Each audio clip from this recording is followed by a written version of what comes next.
What's going on, ladies and gents? Kages here, and welcome back to another Beat Break episode. Today, we're diving into episode 13, titled 5-Star Meeting. After an episode that gave us evolution and emotional release, episode 13 is telling us, alrighty, now that the emotions are out of the way, now let's talk systems. We move from personal growth to institutional power. The 5-star, World Union, buried disasters, and a project literally called Shangri-La Project. And boy oh boy that this episode makes it clear that the world itself has been under control long before Tomorrow ever knew what Digimon were. First up, we opened up with the Gogyosei gathering and officially holding their meeting. And right away, they bring up a massive lore bomb, a massive event from the past, the Kano Island vanishing incident, which happens on October 5th, 2029. And from what they explain, something went horribly wrong in an area called Kano Island, and the surrounding coastal cities literally sank into the sea. And the scale is insane. 1.3 million people dead or missing. That's not just a tragedy, that's a world-altering disaster. Now, it's been about 20 years since that happened, and it feels like the world is finally starting to regain some sense of peace. And honestly, the reason Glowing Dawn's hideout and even an area around Tomorrow's house, the current house that they're living in, looks so broken down, yeah, we're probably right in the blast zone of that disaster. I don't know, assuming if that Kano Island were in Japan, right? And since this happened before Tomoro, Rena, and Makoto were even born, that means they grew up surrounded by ruins. And I'll be real, earlier in the series, I always felt a little weird seeing Tomoro casually walking to school through the streets that looked like an abandoned ruins. But once you think about it like this, if that scenery existed since the day he was born, then yeah, that's just be normal to him, right? And that detail actually hits harder than I expected. Now, while reconstruction is happening, we learn that Digimon-related incidents, especially these so-called cold hard incidents, have been increasing. And World Union Chairman Wong points out that this is becoming a serious issue. But this is where I start scratching my head all over again. Because World Union is the one creating the Sapotama, and Digimon are born from Sapotama. So I can't help but think, if you're the one making the source of the problem, can't you do something about it? Like, you're creating Sapotama and Digimon are born from it, and then you're saying, oh no, Digimon are causing trouble. Like, that's a little weird, right?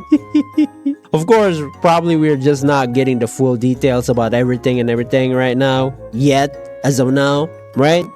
But still, despite that contradiction, they decide to move forward with the Shangri-La project as a way to prepare for Digimon that continue to evolve. And I'm guessing that it has something to do with the red egg that we saw at the beginning of the episode, right? The Shangri-La project is described as a plan to create an ideal world where humanity can live without fear of disasters, disease, or invasion. Basically, it's meant to be humanity's ultimate safe haven. Given everything with Kano Island and the Digimon threat, I imagine it as some kind of massive shelter system. At first, I wondered, right? Can something like that even exist on Earth? And then it hit me, right? Oh, what if they're planning to use the mirror world? Like, we see a couple times a scene where there's like an upside down of the world, right? And we see how Digimon can basically create their own shit in that mirror world, like we see with Mahamon or Magmon and a couple others, right? Yeah, no, if it's a completely separate world, a real world disaster wouldn't reach it. So maybe the Shangri-La project isn't about protecting this world, maybe it's about escaping to another one. And that idea honestly feels very Beat Break. moving on, we got the contact with the Tactics members. First, I want to say how Beatbreak really felt more real here. You know, when they were eating this pizza made by, of course, the chef of the group, Kyo. And shout out to Yoshi for making the pizza oven. There, we have Rena getting super excited, saying that they have nothing to worry about anymore as they're about to get more bigger jobs, so money wouldn't be a problem. Cause now, Glowing Dawn has 3 champion forms: Wolvermon, Knight Kurtmon, and Arma Lizamon. Obviously, we got a lot of those before and I just can't seem to remember it. I just find that unique and refreshing how the Digidestin are so happy and celebrating getting new evolutions, like, you know, just like I am. Now, Glowing Dawn heads out to deal with Bomber Nanimon, who has planted a time bombs inside a shopping mall. So first things first, they try to track down the Sapotama user, and that's when they run into the Tactics. And oh my gosh, these scenes are so funny, dude. First, Rena gets hit on by Raito, who straight up calls her his faithful partner, lover, whatever, right? And I laughed my ass off when Pristimon says that she never seen anyone hit up on Rena before like that. And I wonder how Rena feels about it, right? Cause you know, face in mirror and everything. Then we got Makoto bumps into Hotaruko-chan and fell and immediately get flustered because she looks like an angel, of course, Hotaruko-chan. And Kurtmon literally felt like he expressed what's Makoto's feeling right there. Yeah, she's beautiful. And she's like, what did you say? Did you say something? And Thor ends up crossing paths with Granite-chan. Honestly, every single Tactics member left an impression. And that's what I really liked about it. How, you know, through meeting them, we also learn more about Glowing Dawn. Like, Rena apparently has never been hit on before. Makoto might actually be weak to pretty girls. It's subtle character building, but it works, right? New characters don't just add hype. They push the main cast to reveal new sides of themselves. And I think that's why this episode felt so, lively. Then boom, the time bomb goes off. And turns out, the bomb was basically just fireworks. Then they finally find Bomber Nanimon and the Sapotama user. And wow, this Baldy is something else. No girlfriends for 29 years and thought he'd become a fairy at 30. Like what? But instead, Bomber Nanimon was born. And I'll be honest, doing that kind of joke is kind of funny and wild. In a time where diversity and sensitivity are big topics, making 30 years old with no girlfriend punchline feels bold. But at the same time though, after so many heavy episodes, I kind of appreciated having a goofy, over-the-top line character again. Then Bomber Nanimon and the Sapotama user escape into the mirror world. And that Nigerundayo moments is spot on, not gonna lie. At first, Bomber Nanimon seemed weak, but once inside the mirror world, he actually uses the environment really well. Not gonna lie. I mean, let's be real, this was basically just Bomberman. The explosions, the positioning, everything just like the game. Then Rena and Makoto regroup with Tomoro. And together, they showed some genuinely clean teamwork. And I was super pumped up that we finally got another scene of the GOAT, now Toshishida-san, directing and animating the fight scene once again. The last time we saw his animation was on Pandamon episode when he gave this finishing blow against Astamon, and then on episode 2 with Gekkomon, right? Flying around and shit. He is one of my favorites when it comes to Sakuga animation, if you will. It's so smooth, it's crazy. And you can tell straight away that it is Naoto Shishida-san's work.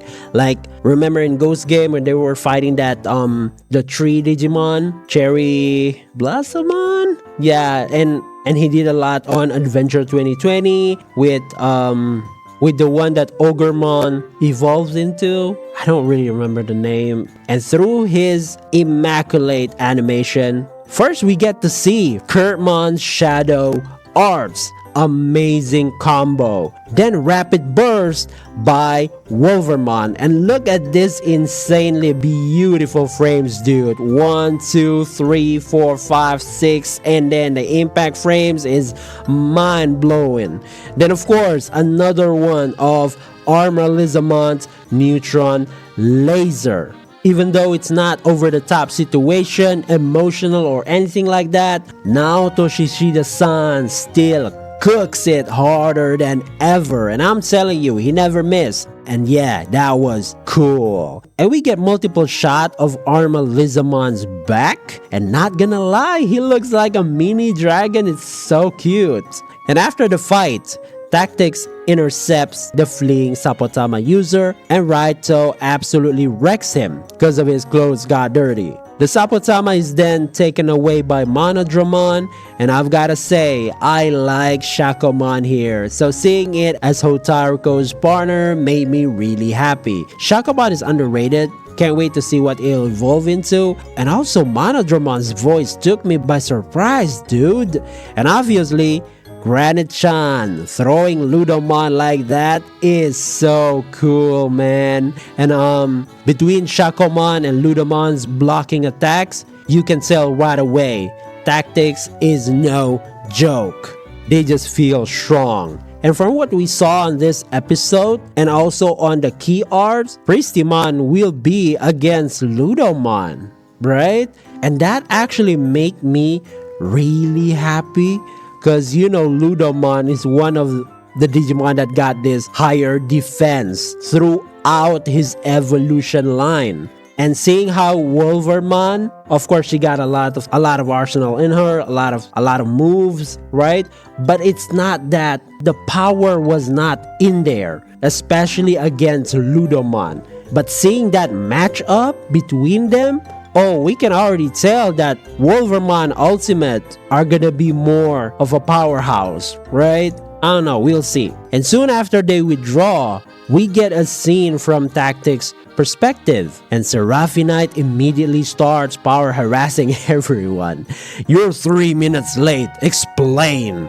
They explain that Glowing Dawn slows things down. Of course, their plan was to intercept once, you know, the Glowing Dawn defeat that Baldy. And he responds with, excuses don't work on the battlefield. And I'm just sitting here like, that wasn't even an excuse though, gosh. Then we learned Tactics rules. Neglecting training, disobeying orders, disrupting the team are all unnecessary. Like, they're basically a military unit obsessed with perfection.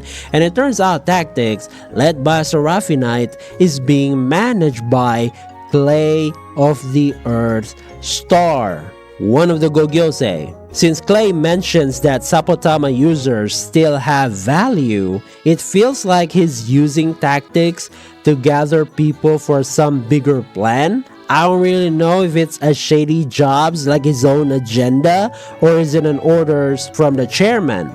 And one thing about the Gogyosei in Beatbreak, everyone seems to be acting for their own goals. They're like all over the place, but when there's an order from the chairman Wong, they immediately execute it, you know? And last but not least, we have yet to touch onto the so-called the pinnacle of all cleaners. And yes, ladies and gentlemen, it is the Gogyosei. And finally, we get to see the lineup that we all been curious about, that they've been teasing us with since episode 7. First, I have to say, their entrance was phenomenal. They each uses their elements, opening the portal, which is amazing. So we have Kaido and Flaremon. As we all expected, he seems to be the most reasonable one among the Gogyosei. Next is Hanukkah, and Marin Chimeramon, which is phenomenal. Love the personality and the expressions, very cute. Then Rose and Lilamon, so elegant, I love her so much. Then we have Clay and Progonamon. I was actually expecting his Digimon to be Yehumon, but Progonamon line would be such a unique one. You know, the sand and everything is really nice to see. And of course, Genjo and Gokumon, perhaps to be one of the most mysterious one of the group, seeing how he appears alongside Chairman Wong. Not only that, he seems to be the one holding Asuka's E-Pulse. And obviously, my favorite one is without a doubt, Honoka-chan. So yeah, episode 13 was basically the true debut of the tactics and confirmed that they're operating under the Earth Star, Clay, Arsalan. Next episode looks like the conflict with tactics is only going to escalate, and we see potentially a new evolution for Monodramon, which is amazing. So it's not gonna be the Cyberdramon route, and he's not gonna go insane or anything. We saw him flying too in the ending, right? And also speaking of ending, we get a new ending song, which is cool. And I like the pixelated art of the glowing dawn running together. And we see this new Monodramon evolved form flying in the air. And do you know what other thing that surprised me? Is that we see Terriermon assistant on there. And I'm like, finally, because I remember seeing him begging the producer of Beatbreak, Nobuhara Takada-san, for him to appear in Beatbreak. And it would be crazier if he were to voice it too. And honestly, I'm really excited. And yeah, that's it for today's episode, guys. Tell me your thoughts on this episode. And if you enjoyed the video, don't forget to hit that like button and subscribe to the channel. I would really appreciate that. Thanks for watching, and as always, this is Kage signing off. Stay sharp, and I'll catch you on to the next one. Peace.